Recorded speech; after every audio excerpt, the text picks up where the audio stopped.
Hey guys, this is Amy. I'm going to talk to you about your first in-class written essay and the feedback that I gave you on your rough draft.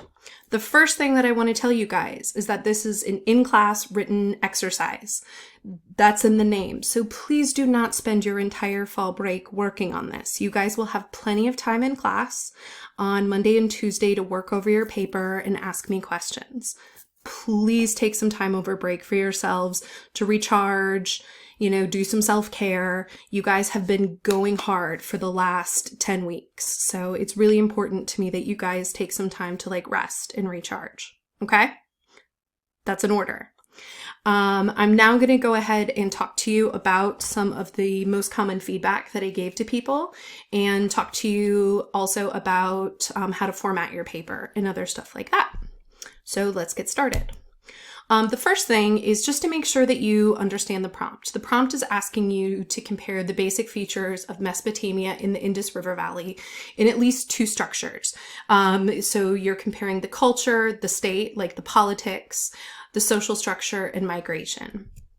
So I'm asking you to do two different things. The first thing is that you are to sort of explain to me how Mesopotamia and the Indus River Valley are similar, how they are different, and why these similarities and differences exist. I got a lot of papers where people did a great job of explaining how they were similar and different, but I really need you to do the second half of the prompt, which is asking, the why. Why do these similarities and differences exist? So your thesis statement. I know I talked to some of you guys about your thesis statements. Thesis statements should be like a preview of what your paper is going to be about and should be in the introduction of your paper.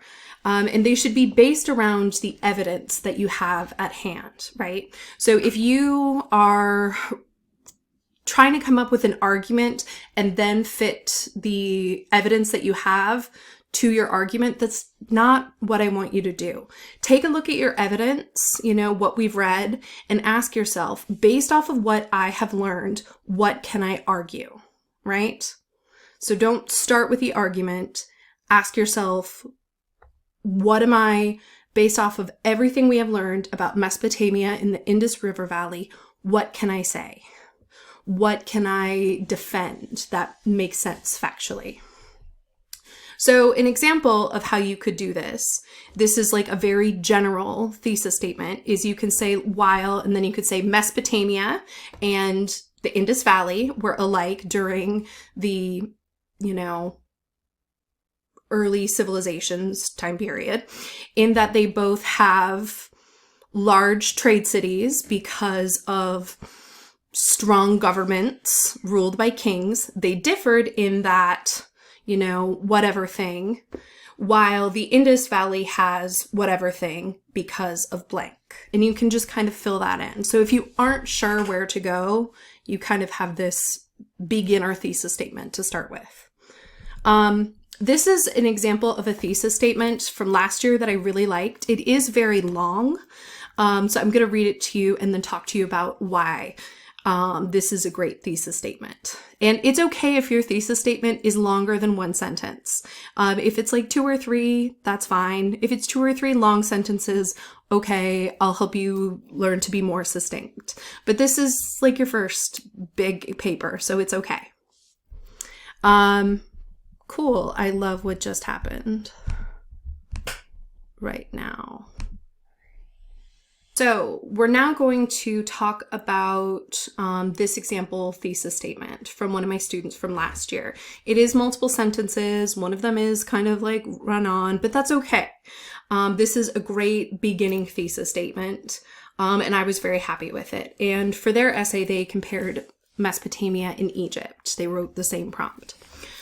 Although Mesopotamia and Egypt civilizations have similarities in their religions, states, and oppressive social structures, there are enormous differences in their architecture and attitudes towards women. Both civilizations had advanced polytheistic religions, though they still had huge differences in their beliefs and views of the gods. This impacted their leadership roles, which modified their social systems. Differences in their type and wellness of economies and resources had huge impacts and connections civilizations to their views of women's rights, creating a noticeable contrast between the two civilizations. Their stability also influenced the type of infrastructure that they focused on, whether the purpose be usefulness or beauty. Now, let's go ahead and take a look at how this thesis statement compares with the essay prompt. So the author here is comparing last year's prompt was Mesopotamia and Egypt, but you'll see that they talked about culture, right? So they are talking about architecture and its purpose.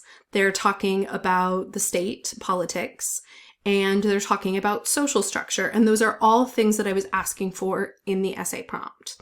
And again, I asked for at least 2 different structures. The student went a little bit above and beyond and was comparing multiple, which is fine. You don't have to do more than 2. This student was just kind of exceptional in that regard. But hopefully you see how the thesis statement reflects the essay prompt, that they should be like very clearly, you should have the idea of what they are going to be writing about. It's a little preview of what the whole paper is going to be, right? So let's talk about summary versus analysis. Summary is when you are outlining the main elements of a text or something that you learned. So a lot of papers that I got did a really great job of telling me about Mesopotamian culture and telling me about the culture of the Indus River Valley. But what I need for you to do is to look at these 2 cultures and explain the meaning. Why are they so different? Why do they have these similarities? And it kind of boils down, here's a great example from last year, from another student paper. Both Mesopotamia and the Yellow River Valley had continuously shifting powers due to their geography and beliefs, and the role of women in these societies were considered far less important than men's. In Mesopotamia, the region was very susceptible to invasion because they did not have natural features such as mountains to protect them. These invasions resulted in a constant change of culture and power. So they've connected, so their thesis statement was about shifting powers due to geography and beliefs, and that women were considered less important than men.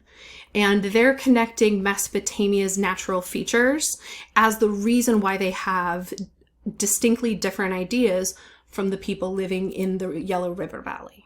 So hopefully you can kind of see how they've done some analysis.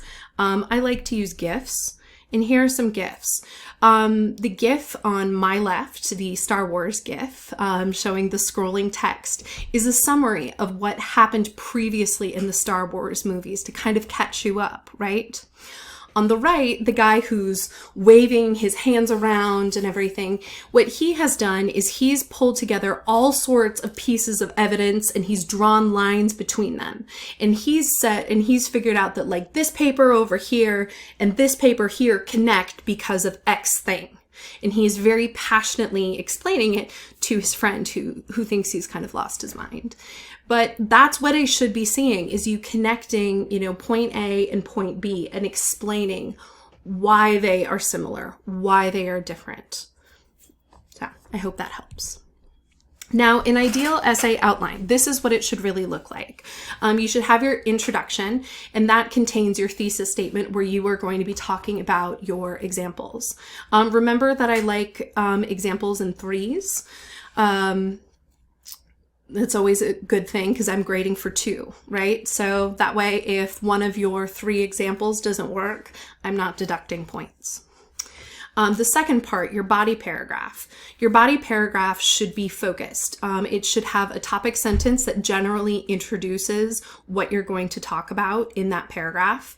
You should have specific evidence like names, dates, quotations from primary sources that we read, that kind of thing. And then analyzing that evidence and explain how that evidence supports or proves your thesis statement. Think of your body paragraphs as like verses of a song, and that those verses need to always match back up with the refrain. So that way the whole song makes sense. And then the final paragraph is just pulling everything together. And I'll go into a little bit more detail in a minute about how body paragraphs should look. So body paragraphs, I like to say, include the T, right? So your body paragraph should really be about one specific topic. Whether you are focusing on social structure or politics, or if you're going to do a paragraph that's about Mesopotamian social structure and just talk about Mesopotamia, and then the paragraph after that will be about the Indus Valley, whatever. But the important part is that it's focused on one particular topic. You introduce it, you have some kind of transition from your introduction or previous body paragraph, and you kind of connect it together. You have a couple pieces of evidence that you include in your paragraph that support your general idea that you're trying to make.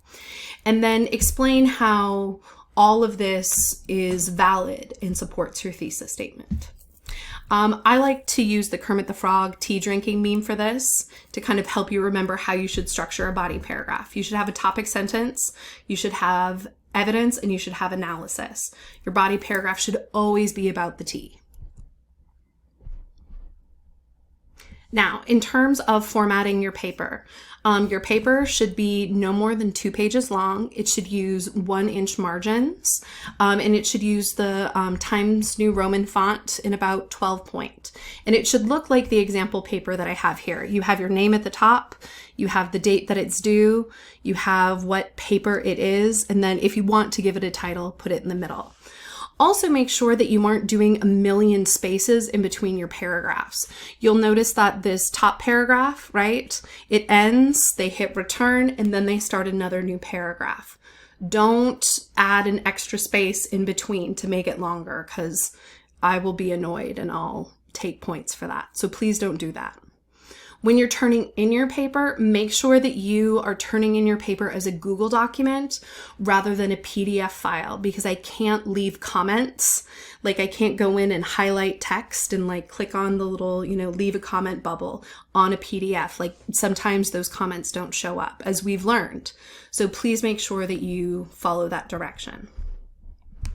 Now, if you want to insert a footnote, because you guys are required to do footnotes, all you need to do, and this is true on an iPad, a phone, or a laptop, you're cruising along in your paragraph, you'll notice the little cursor right here. You'll stop at the end of the sentence where you are going to put your, so at the end of this sentence, that's where I want to put my footnote. I'm going to go up to where it says insert footnote, and then it's going to add like a little number. And then I will copy and paste in my information about wherever I got the information. So for example, if you are using the textbook, you actually just want to follow this exact format here. So next to the little number that's created at the bottom of your page, you'll just grab this text from this PowerPoint and copy and paste it in. You'll put a comma and then the page number. If you are citing the textbook, let's say 2 or 3 times in a row, then all you have to do is just put IBID, a little period, a comma, and then the page number. IBID is Latin for what I said above. If you're citing one of the primary sources that we read in class, just put the name of the primary source and then the page number of where you found it. And that's it. It's pretty easy. So if you have any questions or need anything, please let me know. Have a good fall break. Take some time for yourself, and I will see you on Monday. Make good choices, and you guys are the best. I have really loved working with you. The pandemic is terrible, but you guys are awesome, and I can't thank you enough.